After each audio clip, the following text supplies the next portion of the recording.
I want to ask you a little bit about the video, obviously, the YouTube video, but then also I want to bring it to today. So tell me about the YouTube video and the response that you have received. I mean, when I saw it, which was just a couple of hours ago, it had something like 13 or 14,000 views already.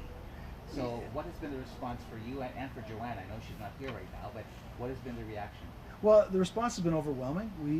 We can't believe that it's touched so many people.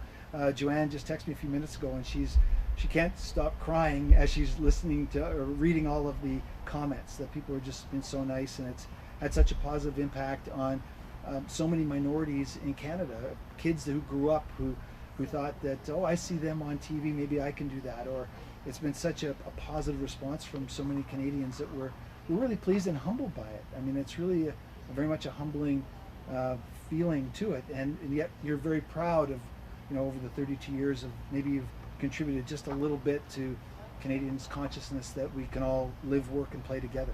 I told you just 5 minutes ago. I mean, you guys were marvelously ahead of your times. Do you? What was it inside of you? Like, what was the catalyst for you to put that YouTube video out now? Well, I think the YouTube video going out now is really because things are so much in turmoil, and I've had so many friends of mine, both white and black, call me, and especially my friends that are white, and they're lost. They don't know what to say. They don't want to say anything wrong on social media, so they call me. It's like a safe place.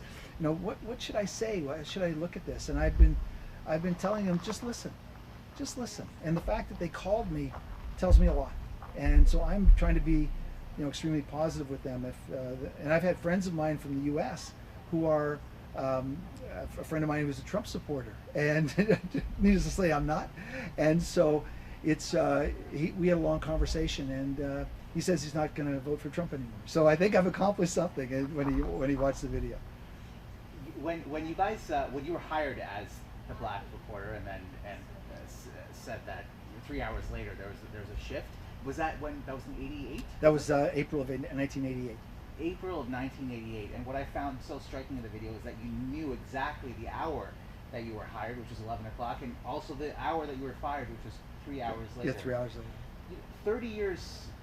30 some odd years later, we're having the same conversations in some ways. I mean, that's not to take away from the progress we've made, because there has been a lot of on-air diversity since then. But now, when you look at who's behind the camera, who's making the decisions, we haven't seen that same level of progress. What needs to happen in terms of broadcasting in order for us to move that conversation forward? Well, I think what has to change, and I think a lot of things have changed, and a lot of things have changed for the positive, but I think what has to change is in the C-suite. I think in the boardrooms, the people that make the decisions, they have to have more diversity. I was on a couple of years ago, we did a Netflix shoot. It was the Santa Clarita Diet, and there was 42 people on set. And I get on set, and there are all these people, some from Los Angeles, but most of them from Toronto. Everyone in production was white. And I noticed that. I said to Joanne, there's not one person of color. There's not one Asian person. There's no diversity. Everybody, so you have 42 people that are on set and nobody of color. And this was just 2 years ago? This was 3 years ago, I think we did it. Here in Toronto. And there's nobody.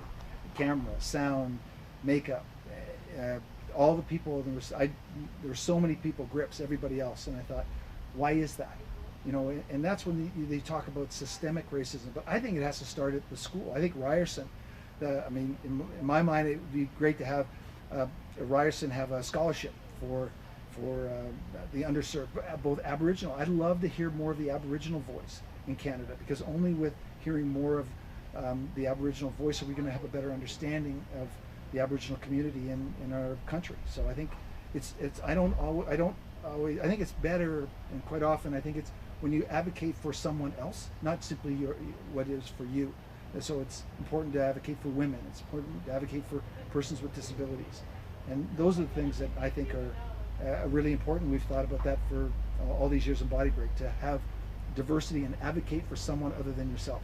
Can you tell me a little bit about the pitch meeting when we were inside? You were saying I forgot the details, but you were somewhere and there wasn't, I don't know, can you go through that story again? Well, in all of the meetings that I have, and I've had hundreds of meetings whether it be with sponsors or corporations, and this particular meeting that I had, it was with, we're designing the Body Break fitness equipment, and all the boxes, there was little icons of different types of different people. So you've got, and I looked at it and I said, well, there's nobody who's a senior, there's nobody who's a disability, and there's no one of color. It's all white males and females. And I asked them, you know, we've got to put more diversity on there. Now, I'm the only person of color that's in that room. And so, Joanne and I are the ones making the decision on our box. So we had the power to make that decision.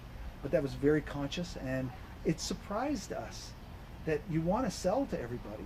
Why don't you include everybody?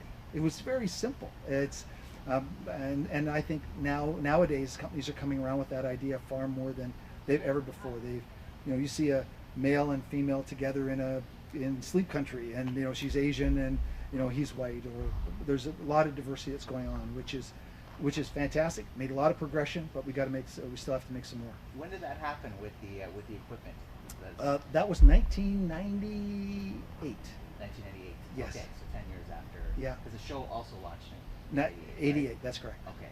I know that that TSN and Bell have come out with a statement that you've had a chance to see, that I just had a chance to see as well. What do you think? It wasn't necessary. I didn't feel. I don't feel in a sense slighted. Wasn't looking for an apology. I'm not a victim. I'm someone that hopefully has contributed in a positive way to Canada, and that's basically all I think. We all go through struggles. Women go through struggles, not taken seriously, not thinking that they're smart. They go through struggles, and I appreciate that.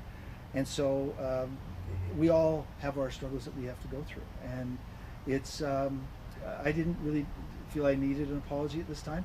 They gave it. There's a realization, but it's not. It wasn't necessary. It wasn't needed. One of the things that's interesting, when Joanne and I were in a lot of meetings together, and I find it so humorous, is that being the male, and Joanne is sitting next to me, and we'll be sitting across the table through this 3 or 4 white guys, and they're talking to us, and they'll direct all the conversation to me, and I pick it up, and we walk out of the meeting and we say, no, we're not going with them, because they don't give her the same respect.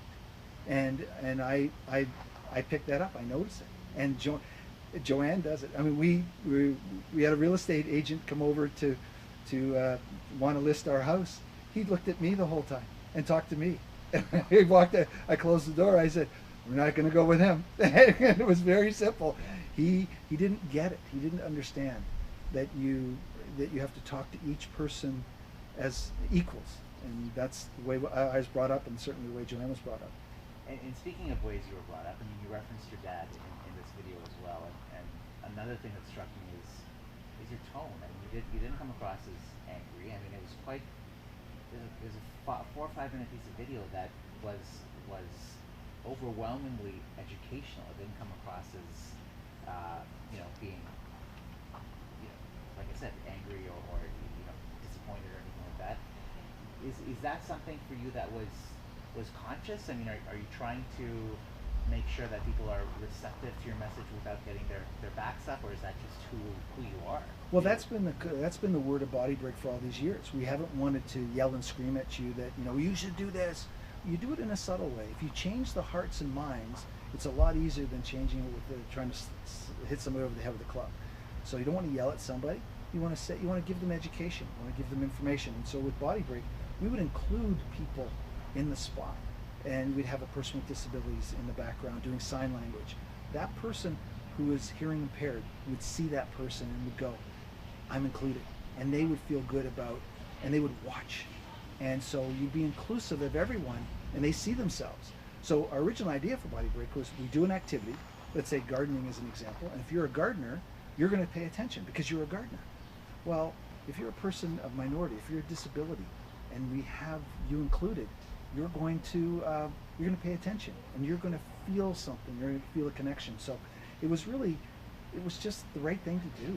I mean, I find it so interesting over these years that companies are just coming around to it, and it's like, and with the video, I wanted really wanted the video. It was kind of a last minute, literally spur of the moment that Brian Hunt from Collingwood shot it, and it was like, it was just, I just want to be, this is it, this is my story, you know, and I haven't seen it yet. I don't like to watch myself on camera. Joanne does all of her editing, so I just want to do it in one take, to camera, authentic, no editing, nothing else, not overproduced. This is how I feel, and this very simple. Did you think that all these years later, Hal Johnson would be a subtle or not so subtle agent for social activism? No, I didn't set out to be. I set out to be, you know, just do a subtle, just change people.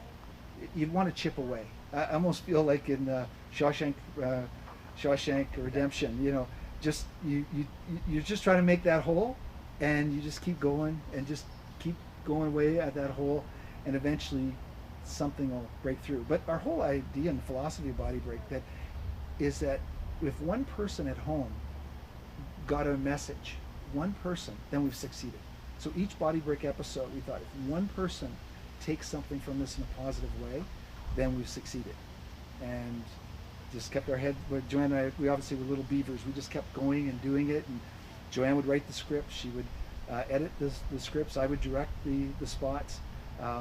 You know, and we were just a little tiny production company trying to churn this information out to Canadians. And what an amazing multiplier effect it's had then, and also having now with this